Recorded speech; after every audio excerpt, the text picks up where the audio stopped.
All right, so we're joined from Jackson by Iesha the Goddess, Iesha Hayes. We thank you so much for joining us today. We're recording this for all of our friends in Madison County Schools. Obviously, here for our seniors at Velma Jackson High School, Madison Central, Ridgeland High School, Germantown High School, our YouTube channel, and we thank you so much for taking some time for us today. Most definitely. I'm so excited and pleased to be here to talk to you all. Now, I know you have a lot that you're involved in. You're a huge youth advocate, getting into the film industry, poetry, podcaster. But just give us a little background. Jim Hill High School, and then you went to Hines Community College.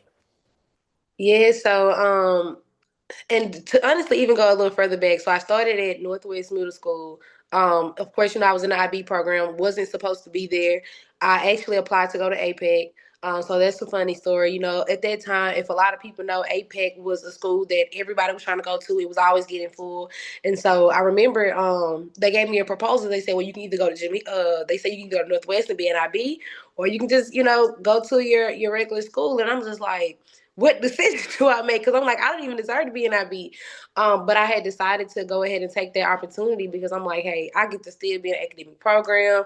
I get to learn different things. And so I'm glad that I made that decision because when I did that, being in that program not only aided me in my education, but that is also how I was able to discover my love for poetry. I always was a writer. I love to write. I've been writing since I was 9 years old. But being in those spaces with people who taught you what it was that you were doing, and they put you in an environment where not only are you able to know who you are, but you're able to be around others who can elevate you and grow you in your craft. And so, honestly, at Northwest, that's where it all started. Going to Jim Hill, like you said, I really got into my advocacy. I actually started my nonprofit Speak when I was in middle school. I didn't specifically Wow. know, yeah, I had the idea because I knew I wanted to help people. And crazy thing is, even as a middle school student, there were young kids around my age telling me that they wanted to kill themselves. And I was only at that time 14, 13 years old with people the same age as me telling me, Iesha, I need you because I don't want to live anymore. And so at a young age, I'm like, okay, what can I do to help these people? And so that's when the nonprofit idea came. And like I said, I didn't know the target goal. I didn't know what objectives I wanted to target, but I knew that there were things that needed to be done to help my young people. And so when I got into middle school, I believe it was around my 10th grade year.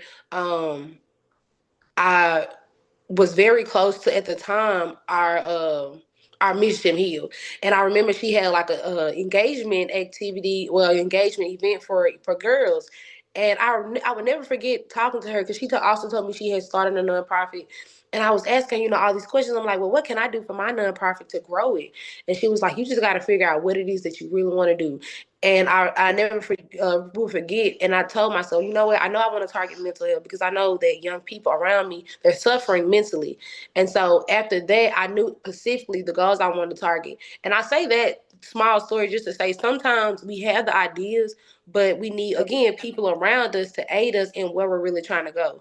Finding people who are doing the same things as you, and also even in the aspect of doing it better, because now you're able to visualize and see and gain experience from others and say, okay, let me just be quiet and sit back and watch and observe. And so that's exactly what I did. And again, that's how like Speak, the nonprofit, was birthed. And then again, like I said, even as a student at Jim Hill, very deep in advocacy, very deep in sports. I was on a basketball team. I ran track. Even in my earlier years, I played tennis, so I was always active. But even to the level of the student advocacy, I mean, I always was engaging with my peers. Everybody knew who I was. But for me, it wasn't just about what they call school fame. It was more so about being able to be a leader to others. Everybody looked up to me. It wasn't just the fact that I was in IB. It was the fact that I could relate to everybody. I could relate to the kids who was from the hood. I could relate to the kids who were the smartest as could be. And they felt like they were so nerdy. Nobody wanted to be their friend, but I was their friend. And so that's why everybody kind of was attracted to me and kind of, leaned towards me. And then even as, I grew into the young woman that I am today, going to Hines Community College, the idea for the podcast came. So 2020, of course, we all know that's the year of COVID. The same year that I graduated Jim Hill, it changed all of our lives. And not only did it change our lives in our education because we couldn't go to school anymore, but it also again affected a lot of young people's mental health. Not only were we not being able to be taught in class, but we weren't able to like really even communicate with our teachers based on how we felt like we were getting taught. And so I don't think it really affected, and well, I don't think we've seen how it affected us as young people until that year. Coach Ross's daughter had, passed and committed suicide. That year had really hurt me the most because I personally had just went to high school. My mom had just moved away. I was halfway homeless because I wasn't homeless yet, but I was halfway homeless because I didn't know where I was gonna live. And I would never forget seeing that on the news. And I'm like, God, even though I'm going through this, what am I not doing to not save these young people?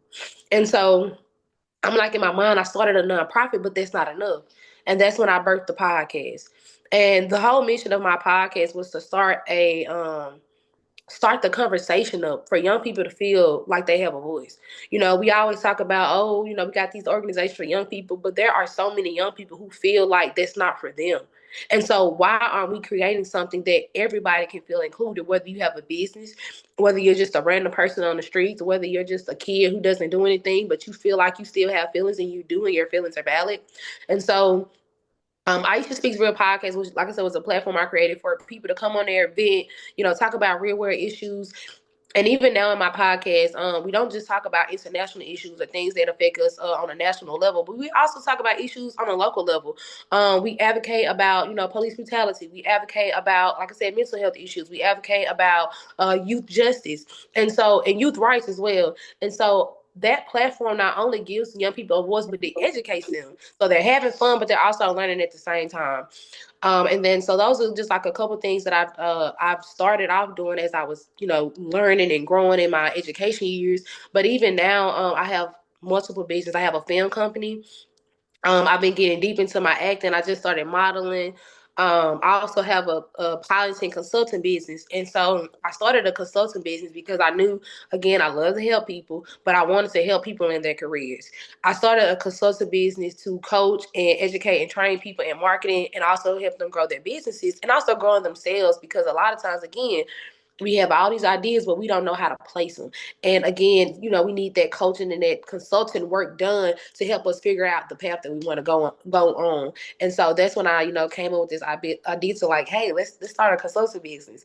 And so if you would put all of my business in total, I have the consulting business, I have a film company, I have a podcast, I do poetry, I model, I also host events. So it's you can't hear me. Yeah, I can't hear you neither. Okay. I got buzzed by the office. Go ahead. That's what it was.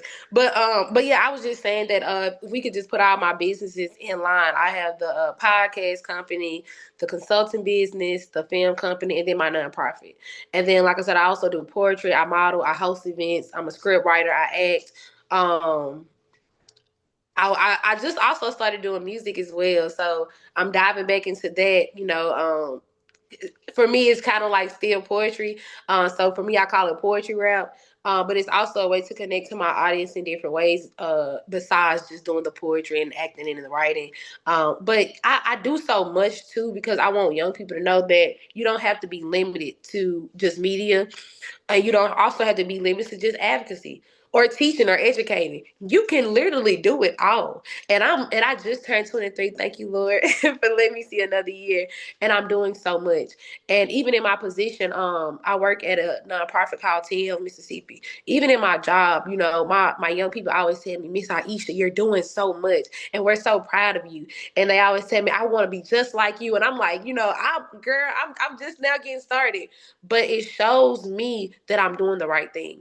And my goal in life is to show young people that I don't want you to be just like me. I want you to be better than me, but I want you to know as I continue to grow and live my life and I do all these things and I'm a multimedia mogul, you can do the same thing. You're not limited to a certain bracket of life.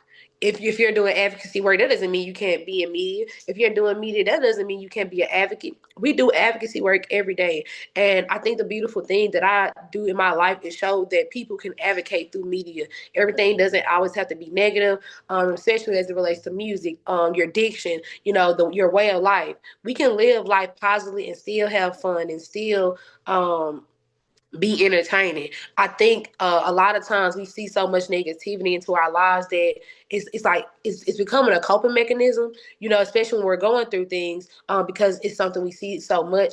But for me as a young person, I like to be challenged, and I desire to challenge young people to look into new opportunities and educate themselves in that positive light and enlighten themselves with the things they like in a positive way. And I think that if we continue to do that, we can see a change. It's not going to happen overnight, but it's just going to take time. It's going to take us being patient. Well, a couple things there. First of all, we'd be remiss if we didn't mention my good friend Kelvin Culver, the principal over at Northwest Jackson Middle School, because he does such a great job getting young people like yourself really set on the right track for high school. And then that Miss Jim Hill that you had your ninth grade year was my former student, Michaela Mitchell, who has just done amazing things since she's graduated. And then obviously my good friend Jackie Ross, who did tragically lose her daughter. And Yeah. we've talked about in this program it's people can say I'm controversial, they can say I'm taboo or whatever, but it needs to be the conversation needs to be had about the mental health stigma in the black community because obviously I'm on the outside looking in, but I think the tragedy of Jackie Ross's daughter really helped um, see that it was not just exclusive to a certain group of people. Every person deals with mental health crisis in their life. Obviously, some more than others, but it is not a matter of if, it's a matter of when. So I think it's important to understand that as these kids start to transition out of high school, those obstacles are going to come. If you go to college, you're going to have mental health issues. If you go straight to the workforce, you're going to have mental health issues.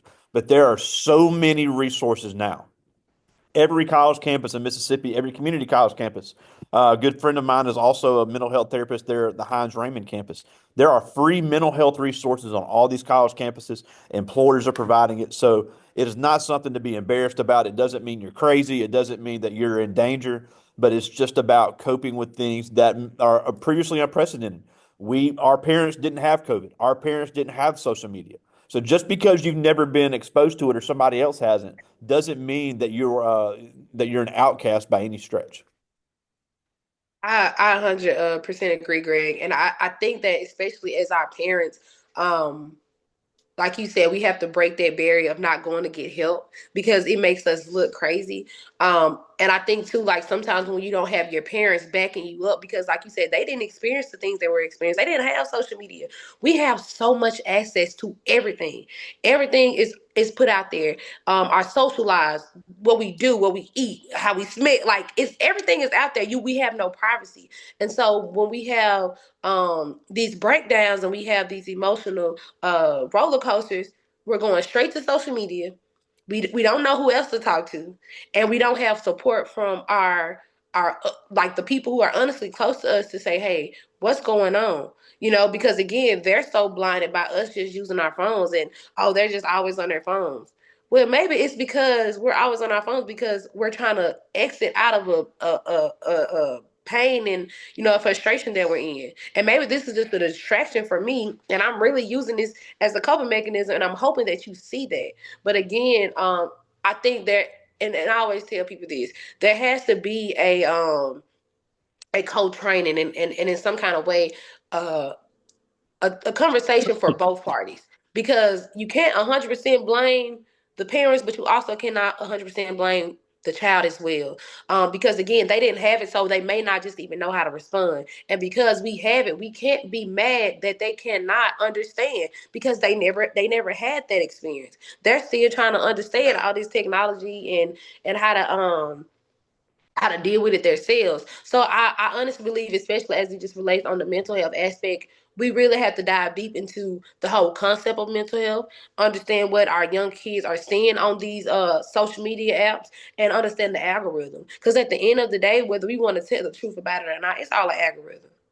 And that's why I tell people, even myself, I limit my time on social media Even though I know I follow a lot of positive accounts, there may come sometimes an ad that may be disturbing to my peace, and I'm like, you know what, this is negative. Let me get off Instagram because I've been on it today too much today, and or even just the fact that I'm scrolling all the time. I've spent 2 3 hours on social media, so even in our productivity, that affects our mental health because we start feeling like, Lord, I'm not doing enough in life. And that's all because probably because I done spent too much time on social media. I don't have anybody telling me to get off my phone because guess what? You're just giving it to me because I say I want it.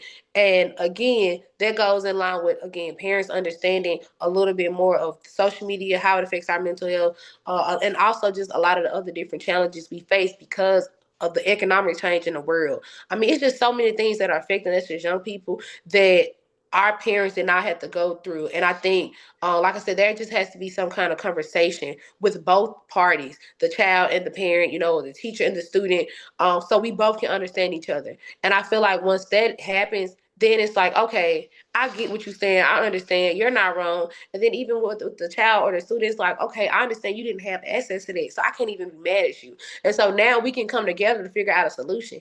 And that's all it takes. I think sometimes people make things so hard because they just don't know how to communicate. But once you learn how to have simple communication, everything goes smoothly. Everything goes smoothly. Yeah, and you mentioned something about, you were put in a new situation, and I think a lot of our kids are in that. Because look, uh, and I'm the first to say it. And I was interviewed by Mississippi Free Press last year, and I talked about, especially in rural communities, black communities were left behind for decades when it came to resources, when it came to education, when it came to access. But we've seen a lot of change in the last few decades. So just because you never saw your parents or grandparents do something, no matter who you are, that doesn't mean that you can't achieve it. Now, things are not just going to fall in your lap. But there are ways now that you can find a way to do things. If you have that dog and that work ethic in you, it is amazing how much your life can change if you are really determined to change it. Now, one thing I did want to hit on real quick, because you mentioned this about the communication that young people lack. Because I've just been on a rampage the last week, having people speak about the lack of communication skills that young people have now. And it's not that they're stupid, but it's just not something they're trained on doing. Because little things like being able to walk in a room and introduce yourself, being able to sell something to a customer, being able to write a professional email, being able to nail a job interview, that is what is going to set someone apart. Because you can be the best student in the world. But if you can't communicate with people and communicate to customers, you're going to find yourself locked out of so many opportunities. Yeah, and you're 100% right, Greg. And I just even want to tap a little bit, like even with my consultant business. So I have a couple business affiliations with partners of mine. One of my friends, she has an events company, and then another one of my friends actually has a workshop business where he educates producers and artists about the music industry. And they know this is to be true because again, this is a business partnership. They lack that communication, and so that's where I come in. And I think the problem with the communication is that even when we just go back to the social media thing, we go back to our phones. We spend so much time texting, and a lot of times when we're texting, we're not making complete sentences. We're chopping up the words. So it's a muscle memory now to not communicate well. And so, of course, when you're doing things so much, it becomes a norm. And if you're not normally sending professional emails, you're not normally having in-person conversations with your friends, you're probably always texting or you're on the phone, you don't really know how to have those professional conversations. And I honestly believe it's just a matter of setting some time aside in different trainings for us as young people. Because again, we have so much access to so many other things that it takes away from those important factors of our daily lives. So even when we get out of high school and we get out of college and we're looking for a job, like you said, we can have all the education in the world, but if we don't know how to go talk to people in that room, if we don't know how to answer those questions, they're going to look over us. They're going to look over the fact that we have a degree from a 4-year top school university. Because again, we don't even know how to have a basic conversation. We don't know how to answer basic questions. We cannot respond correctly, and so even for me, that's why I always try to educate myself in using my resources by the fact that I have a phone. Get on Google, learn how to communicate. I always tell young people, you sit on your phone all day. If you don't want to pick up a physical book, read an audio book. We don't read enough. That's another problem. We lack words. When I was a young girl, I used to read the dictionary once a week. learning new words. We have to get back into traits that we are not teaching our kids anymore. Because honestly, that's all it is. We're not reading enough. We're not studying enough. And honestly, once we put ourselves back into those positive traits, that is when our communication can change. Because we're not learning enough neither. And especially even honestly, like where I'm at in Jackson, they're closing so many schools down. Our students are compacted.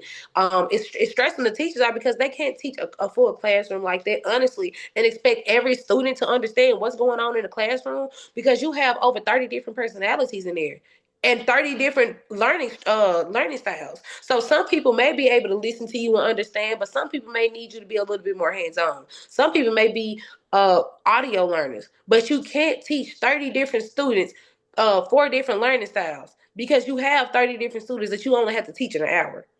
So not only is it a struggle just on the student having to break those own barriers in their own lives, but it's also a barrier on the teachers because of the economic and the educational changes in our own communities. And so that's when that and, I mean, even on that conversation, that's when us as young people have to go back to advocacy. Advocate for ourselves and having a voice.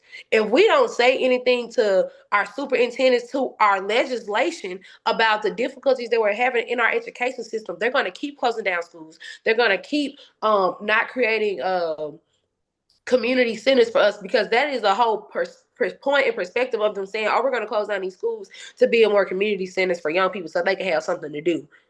But every day they're closing out a new school, but there's no more community centers. There's no different activities for young people to get involved in. There's only one art center in Jackson, which is Briarwoods Art Center.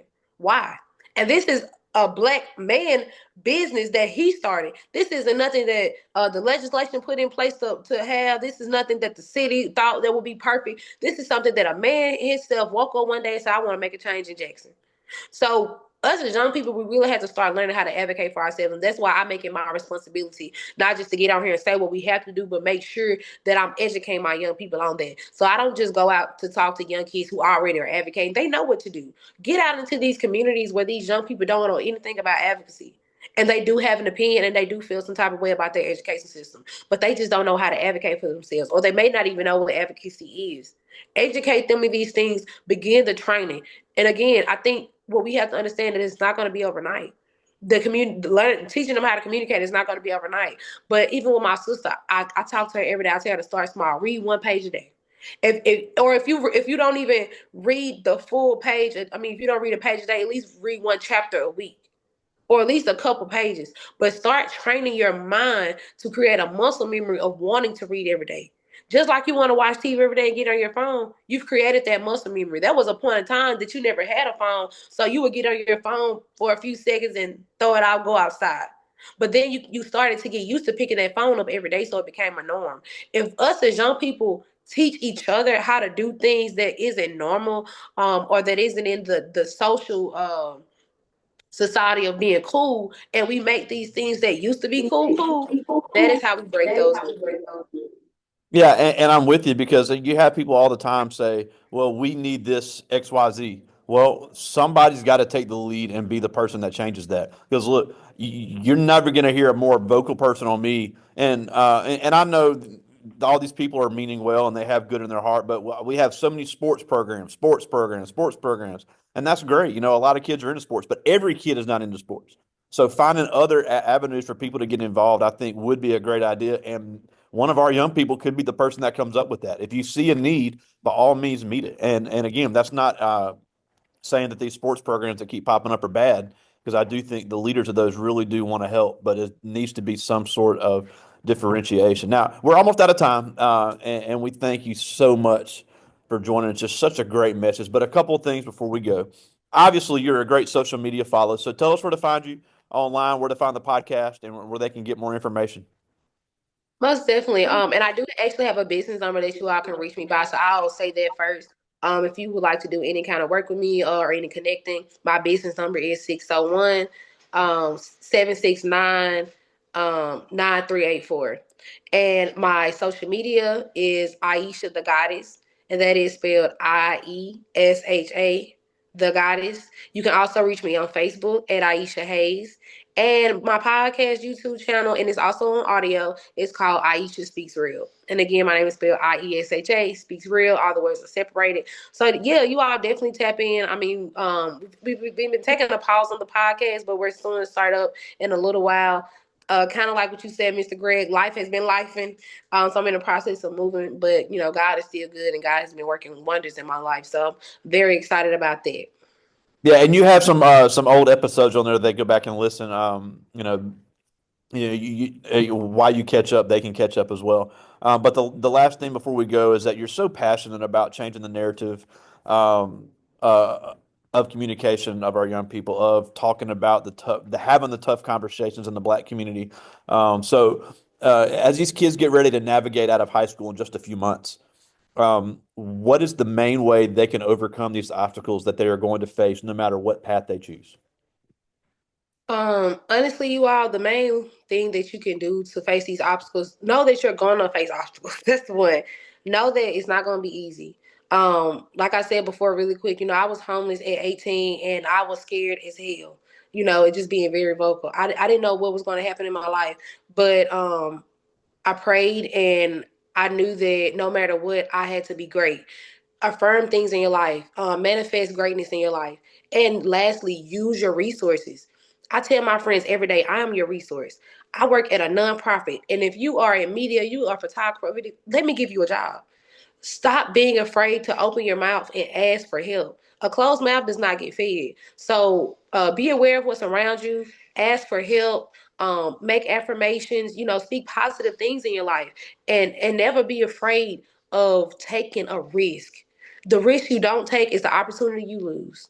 And that's real. There's so many risks that I was like, oh, I'm scared to do it. But when I started taking those risks, God was like, I'm gonna open doors that you have never thought you would be able to walk into. So do those things, and I promise you all, you will be successful. Love it. Well, again, we thank you so much for fitting us in your schedule today. Aisha Hayes, Aisha the Goddess on IG and all social media platforms. Aisha Speaks Real podcast. Thank you so much for joining us today. Thank you. All right, talk to you soon, buddy. All right, talk to you soon. Have a good one.